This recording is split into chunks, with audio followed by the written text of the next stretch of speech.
Quand le mariage bat de l'aile, il y a plusieurs options. Soit se pencher sur la question qui est à l'origine de la pomme de discorde, soit se séparer corporellement ou divorcer. En droit, la séparation de corps, c'est le démariage.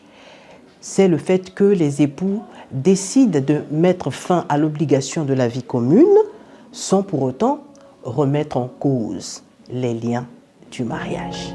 Merci. Every time I wake up, I think of you. Every time I wake up, I think of you. Chérie, avant qu'on ne puisse demander à la gouvernante de nous apporter notre repas, j'aimerais que nous puissions discuter. Discuter? Tu as l'air préoccupée là. Ah oui, je suis très préoccupée. Par quoi? C'est toi ma préoccupation. Moi? Oui, toi. Comment? J'ai reçu un coup de fil de la part d'une avocate spécialisée en droit de la famille et ce qu'elle m'a dit,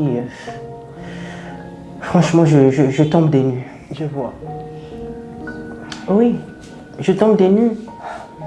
Tu veux me quitter? Tu veux te séparer de moi? Plus maintenant. Non. Mais alors? Bon, elle m'a fait comprendre. Pourquoi ne m'en as pas... Pourquoi... Oui? Pourquoi est-ce que tu ne m'en as pas parlé avant? J'avais honte, chérie. Honte. Très, très honte? Oui.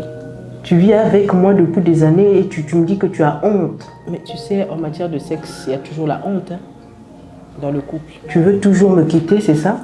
Je ne veux plus te quitter. Elle m'a fait comprendre que la décision n'était pas sage. Ah. Celle que je voulais prendre. Donc, si je comprends bien, chaque fois que nous sommes ensemble, tu n'éprouves aucun plaisir. Pas du tout. Tu prends des médicaments, des excitants. J'ai mal, moi. Moi qui pensais te faire plaisir. Ben non, non. Chaque fois, j'ai mal. Je ne t'écoute pas. Mais tu ne m'as jamais dit ce qui te fait plaisir. Tu ne m'as jamais demandé. Jamais.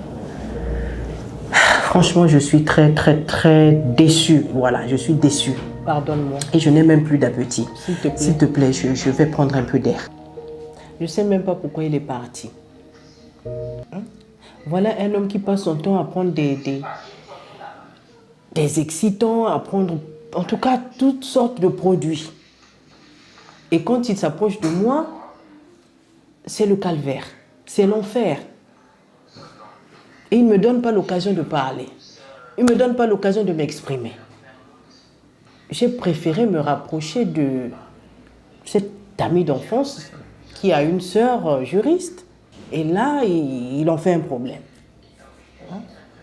Je ne sais pas ce que je vais faire, franchement. Moi, je veux bien rester avec lui, mais il est trop compliqué, il est trop compliqué. Il est trop compliqué. En tout cas, si... Je l'aime bien, mais franchement, je ne vais pas mourir vite parce qu'il a des envies bizarres. Il a des envies bizarres, il a déjà 58 ans, mais franchement. Famille Avokep, bonjour.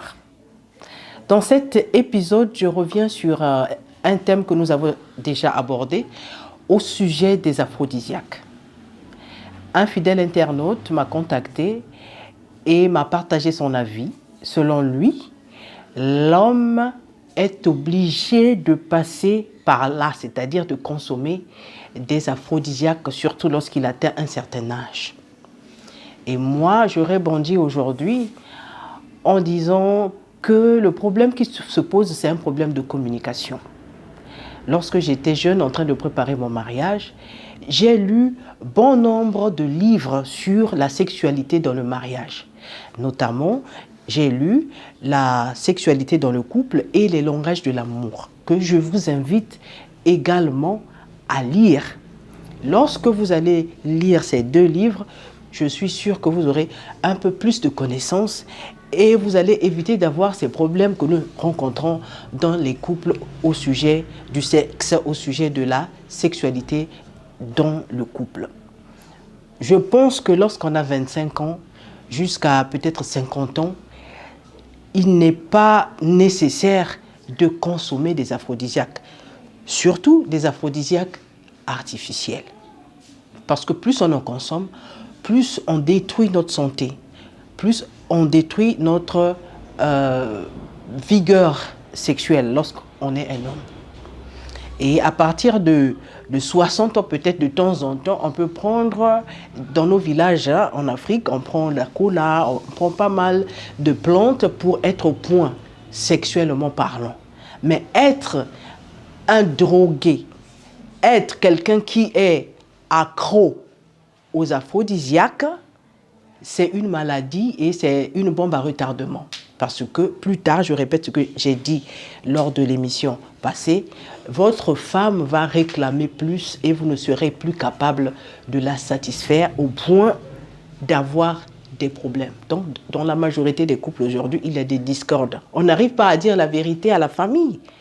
Qu'est-ce qui se passe? On réunit la famille, on dit, l'homme dit, ma femme ne me respecte plus, ma femme ne m'écoute plus. Mais le nœud du problème, hein, l'épine dorsale, c'est le sexe. Parce que l'homme est devenu fatigué, il est épuisé, il a épuisé son énergie en consommant des aphrodisiaques. Donc, pour ma part, consommer des aphrodisiaques, c'est de la truanderie. C'est de l'escroquerie sexuelle. Parce que vous êtes déjà préparé, vous êtes au point, et vous voulez que votre compagne qui n'a rien consommé soit au même rythme que vous. Ce n'est pas normal, ce n'est pas admissible. J'espère que le message est passé. En tout cas, c'est mon avis. Et j'attends toujours des réactions hein, de part et d'autre. Ce n'est pas absolu ce que je suis en train de dire parce que dans chaque couple, il y a des réalités. Il y a des hommes qui sont naturellement impuissants, ça se comprend. Mais lorsque vous avez de la force naturelle que l'Éternel vous a donnée, de la force sexuelle, ça ne sert pas de consommer toutes ces choses. Merci.